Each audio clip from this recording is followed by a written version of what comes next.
नमस्कार, जय माता दी। मैं हूँ एस्ट्रो वास्तु एक्सपर्ट सावी सिंह और आज हम आपको बताने वाले हैं कि नवरात्रि के जो पावन अवसर हैं वो शुरू हो गए हैं। तो ऐसे में माँ शैलपुत्री यानी कि नव दुर्गे का पहला स्वरूप जो है वो माँ शैलपुत्री हैं। माँ शैलपुत्री की पूजा किस विधि से करनी है, उन्हें कैसे प्रसन्न करना है और इसी के साथ साथ माँ के इस स्वरूप की पूजा अर्चना करने से क्या कुछ खास आपके जीवन में जुड़ता है, आज की वीडियो में हम आपको यही बताने वाले हैं। माँ शैलपुत्री को माँ शैलपुत्री के नाम से क्यों जाना जाता है, इसकी भी आज की वीडियो में हम चर्चा करेंगे, ताकि माँ के इस स्वरूप को, इस अलौकिक स्वरूप को आप और गहराई से और बेहतर तरीके से जान सकें और अपने मन में भी कहीं ना कहीं माँ के इस स्वरूप की जो एक तस्वीर है, एक छवि जो है, वो आप उतार सकें। नव दुर्गे के पहले स्वरूप माँ शैलपुत्री, इन्हें हिमालय राज पर्वत की जो पुत्री है वो कहा जाता है और इसी वजह से इनका नाम जो है वो शैलपुत्री पड़ा। माँ शैलपुत्री की पूजा अर्चना जो भी व्यक्ति करता है श्रद्धा पूर्वक, उसके जीवन में सुख समृद्धि जो है उसका आगमन होता है। माता शैलपुत्री की पूजा करने से आपकी लाइफ में आपको स्टेबिलिटी, स्थिरता का आभास जो है वो होता है और इसी के साथ साथ आपकी लाइफ में एकाग्रता भी बढ़ती है। इसीलिए माँ शैलपुत्री की पूजा अगर कोई भी व्यक्ति करता है तो उसे अपनी लाइफ में हर प्रकार के सुख, समृद्धि और संपन्नता जो है वो मिलती है। माँ के सभी स्वरूप, सभी रूप जो हैं वो बहुत ही अलौकिक हैं और इसीलिए हम प्रयास करेंगे कि हर दिन आपको माता रानी के एक खास स्वरूप के बारे में हम बताएं, उनके और नज़दीक आपको ले जाएं, ताकि उनके स्वरूप की छवि को आप अपने मन में, अपने दिमाग में बहुत ही बेहतरीन तरीके से उतार सकें। माँ शैलपुत्री की जब हम बात करते हैं तो सबसे पहले माँ शैलपुत्री का ये जो स्वरूप है, ये सती का ही स्वरूप है। सती जो शिव जी की अर्धांगिनी थी, जिन्होंने, जब उनके फादर ने, जब उनके पिता ने शिव जी का अपमान किया और उसके बाद उन्होंने अग्नि में जाके आत्मदहन कर लिया, उसके बाद जब उन्होंने फिर से जन्म लिया तो उन्होंने हिमालय पर्वत की पुत्री के रूप में जन्म लिया, जिसे हम शैलपुत्री के नाम से जानते हैं। इनकी पूजा अर्चना करने से आपके अंदर दृढ़ निश्चय भी आता है, आपके अंदर दृढ़ निश्चय का संकल्प जो है वो भी बेहतर होता है। इसीलिए माँ के इस स्वरूप की पूजा अर्चना हर भक्त को ज़रूर करनी चाहिए। माँ का प्रिय भोग क्या है, माँ का प्रिय रंग क्या है, जिसे आपको इस पूजा में ज़रूर उपयोग करना चाहिए, और साथ के साथ बीज मंत्र जिसका जाप करके आप माता को और भी ज़्यादा जल्दी प्रसन्न कर सकते हैं, वो भी हम आपको आज बताएंगे। माँ शैलपुत्री की जब हम बात करते हैं तो ये दिखती कैसी हैं। माँ शैलपुत्री श्वेत वस्त्र जो हैं वो धारण करती हैं, यानी कि वाइट कलर के कपड़े जो हैं इन्होंने धारण किए हुए हैं। इनकी एक भुजा में त्रिशूल है और एक भुजा में कमल है।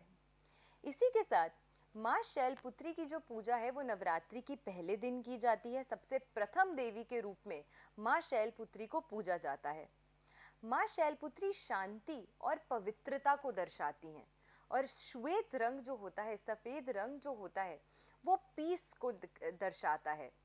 तो इसी वजह से माता की इस रूप की पूजा अर्चना करने से आपको पीस, कामनेस जो है वो भी आपकी लाइफ में आती है। माता रानी का हर स्वरूप जो है वो किसी न किसी ग्रह का नियंत्रण करता है और जब हम माँ शैलपुत्री की बात करते हैं तो वो चंद्रमा का नियंत्रण करती हैं, चंद्र ग्रह का नियंत्रण करती हैं। ज्योतिष अनुसार जब हम बात करते हैं, एस्ट्रोलॉजी की अगर हम बात करते हैं, तो चंद्र ग्रह आपके माइंड को दर्शाता है, आपके इमोशंस का कारक माना जाता है।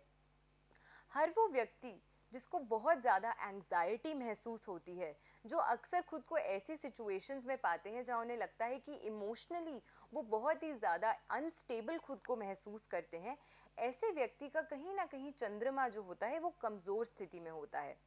इसीलिए अगर ऐसा व्यक्ति माँ शैलपुत्री की अर्चना करता है, उनकी पूजा आराधना करता है, तो कहीं ना कहीं आपकी कुंडली में उत्पन्न हो रहा चंद्र दोष जो है वो भी आपके ऊपर जो दुष्प्रभाव डाल रहा होता है, उससे आपको थोड़ा सा रिलीफ जो है वो प्राप्त होता है।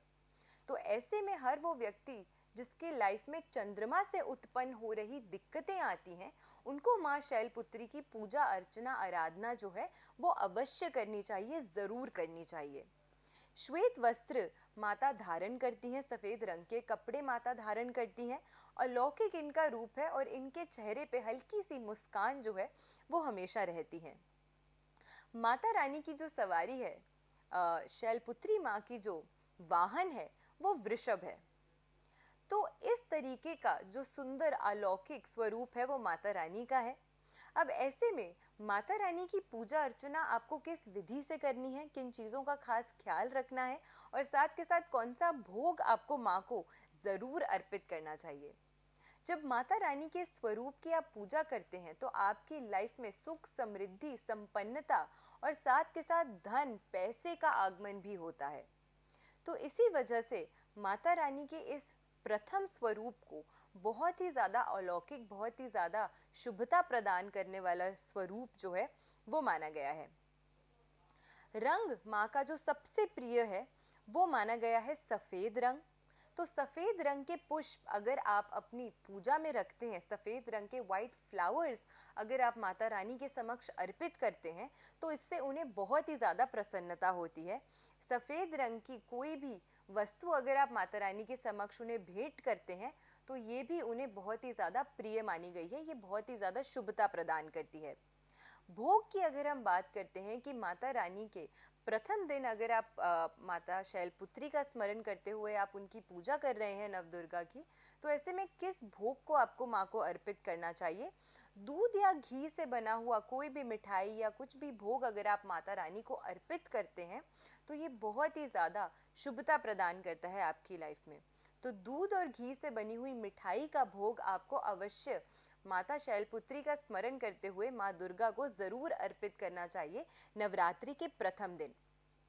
अब माता का बीज मंत्र कौन सा है जिसका जाप आपको करना चाहिए, जिससे और ज़्यादा अच्छे तरीके से आप माता रानी के साथ एक कनेक्शन जो है वो फॉर्म कर सकते हैं। ह्रीम शिवाय नमः। इस मंत्र का अगर आप जाप करते हैं तो आपको बहुत ही ज़्यादा लाभ होता है। इसी के साथ एक और बीज मंत्र भी जिसका आप जाप कर सकते हैं वो है ओम ऐं ह्रीम क्लीम शैलपुत्राय नमः। इस मंत्र का भी अगर आप उच्चारण करते हैं तो आपको बहुत ही ज़्यादा लाभ प्राप्त होता है। माँ शैलपुत्री का जो आशीर्वाद होता है वो आप पे और आपके परिवार के सभी सदस्यों पे हमेशा बना रहता है और उनके आशीर्वाद से आपकी लाइफ में चंद्र ग्रह से आ रही जो भी समस्याएं हैं वो खत्म होती हैं। आपकी लाइफ में सुख, समृद्धि और संपन्नता जो है वो आती है और मेंटल पीस, कामनेस की जो एक अनुभूति होती है वो आप अपनी लाइफ में ज़रूर उसका आभास कर सकेंगे। तो इस प्रकार से आपको माता रानी के प्रथम स्वरूप की पूजा करनी है, उनकी अर्चना करनी है और उन्हें इस प्रकार से प्रसन्न करना है। आशा करते हैं आज की जो वीडियो है वो आपको पसंद आई हो। वीडियो अगर अच्छी लगी हो तो ज़्यादा से ज़्यादा लोगों तक वीडियो को शेयर ज़रूर कीजिएगा। ऐसे ही बेनिफिशियल वीडियोस के साथ फिर से लौट कर आएंगे हम इस चैनल पे। आशा करती हूँ आपका दिन शुभ रहे। नमस्कार, जय माता दी।